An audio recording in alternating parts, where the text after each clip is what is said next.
엄마의 꿈, 권진희. 막내가 대학을 졸업하고 직장에 들어가기 전 돌연 엄마가 검정고시를 준비하겠다고 선언했습니다.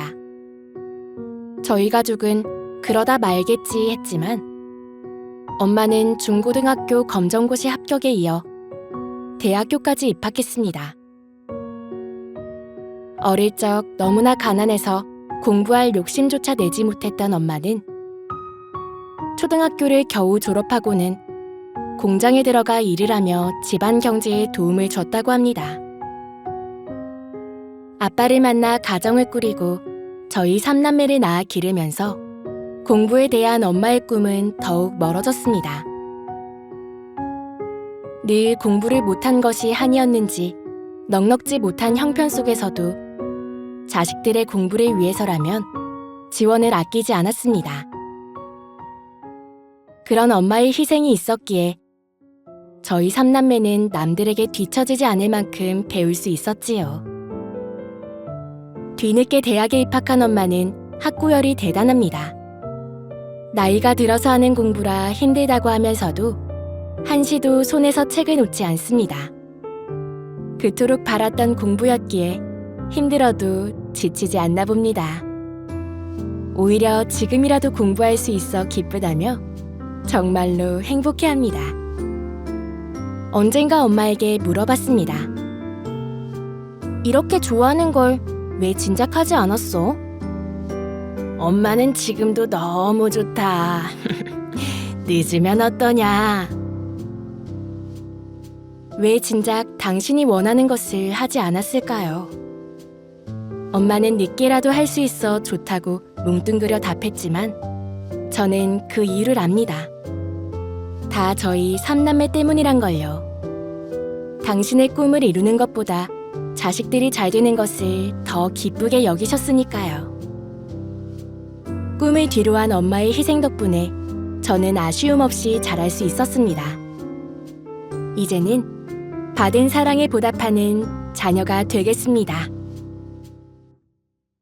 과자. 서은희. 문방구 앞을 지나는데 옆에 있던 아들이 손바닥을 펴 앞으로 내민다.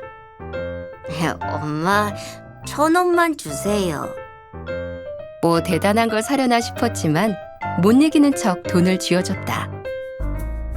잠시 후 아들은 옷주머니가 두둑한 채 문방구를 나왔다. 불량식품을 사온 거다. 집에서 보니 나 어릴 때도 먹던 것들이다. 과자를 하나 입에 넣었는데 옛날 맛이 안 났다. 예전에는 더 달콤했던 것 같은데 내 입맛이 변했나? 사실 어릴 적 나도 아들처럼 과자를 무척 좋아했다. 과자가 입안에 있으면 어떤 섭섭함도 다 잊을 정도로. 엄마, 내일 학교에 올 수 있어? 엄마들 다 와야 한대. 그래, 갈게. 엄마가 학교에 온다는 말에 참 기뻤다. 다음 날 학교로 가면서 엄마에게 다시 꼭 올 거지? 하고 물었다. 엄마는 알았다고 하면서 주머니에서 100원을 꺼내 건넸다. 그러고는 다른 날과 달리 등교하는 내 뒷모습을 한참 바라봤다. 그날 엄마는 약속을 지키지 않았다. 나 또한 실망하지 않았다. 아침에 엄마가 준 100원 때문이다. 그 돈으로 과자를 사 먹었는데 달콤함에 행복하기까지 했다. 언제 또 먹을 수 있을지 모르니 과자를 아껴 먹고 또 아껴 먹었다. 집에 돌아와서도 엄마에게 왜 학교에 오지 않았느냐고 묻지 않았다. 솔직히 나도 알았다. 산더미처럼 쌓여있는 일들을 제쳐두고 학교에 올 수 없다는 것을 말이다. 하지만 엄마는 그날 학교에 오지 못한 것을 내내 속상해하고 미안해했다. 언젠가 엄마에게 왜 그렇게 힘들게 일했느냐 물었었다. 엄마는 우리에게 더 좋은 거 입히고 더 맛있는 거 먹이려 그랬다고 했다. 그런데 우리가 다 자란 지금도 엄마는 여전히 일을 한다. 역시 우리들 때문이다. 당신이 일을 안 하면 자식들에게 피해를 줄 수 있다고 말이다. 엄마는 왜 당신만을 위해서 못 사는 걸까?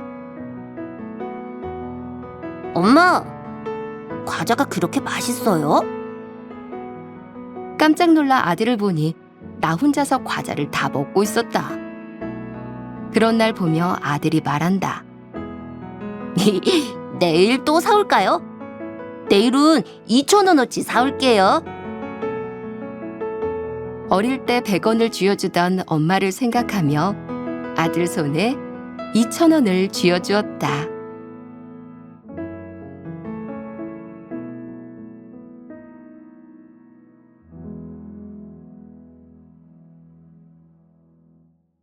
이제 헤어지지 말자. 류희숙. 제가 2번의 큰 수술을 하는 동안 본의 아니게 가족들이 뿔뿔이 흩어졌습니다. 유치원에 다니는 작은 아이는 친정집에, 초등학교 고학년인 큰아이는 작은 댁에, 남편은 저를 간호하며 병원과 회사, 그리고 집을 오갔습니다. 아이고, 네 딸 별나다. 낮에는 할매 따라다니며 기분 좋게 잘 지내다가도 밤만 되면 엄마 찾으며 아이고, 이 난리를 피운다. 친정엄마는 저와 통화할 때면 작은 아이의 우는 소리를 들려주었습니다. 사실 작은 아이는 제 목소리를 들어야 잠을 잡니다. 그러니 친정부모님이 밤마다 아이와 씨름을 할 수밖에요. 한 번은 엄마한테 간다고 심하게 때려서 할 수 없이 병원에 데려왔더군요. 엄마, 먼저 하늘나라에 가면 안 돼. 나랑 약속해. 아이는 제게 달려와 안기며 목 놓아 울더니 자기 마음에 있던 걱정을 풀어내 약속을 받았습니다. 그래, 조금만 참으면 엄마 집에 갈 거야. 큰아이는 평소 편식도 심하고 잠버릇도 고약한 편인데 작은 댁에 있는 동안 아무거나 잘 먹고 목석같이 반듯하게 잘 잤다고 합니다. 그 말을 듣고는 코끝이 찡했습니다. 엄마를 걱정시키지 않으려는 마음이 느껴졌거든요. 남편은 집에 아무도 없으니 이상하다며 빨리 나와서 집으로 돌아오라고 했습니다. 그러면서 지극정성으로 저를 간호했습니다. 그런 가족들의 응원으로 몸이 조금 회복돼 퇴원을 하고 몇 달 만에 집으로 돌아왔습니다. 서로 떨어져 있던 가족이 한데 모이자 웃음꽃이 핍니다.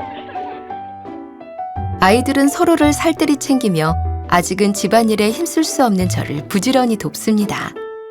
특히 큰아이가 그렇습니다. 동생이 배고프다고 칭얼대면 저를 대신해 밥상을 차려줍니다. 유치원 차를 마중 나가 동생을 집으로 데려오고 씻기고 옷 갈아입히고 재우기까지 합니다. 아빠가 올 때까지 온종일 제가 할 일을 대신 해줍니다.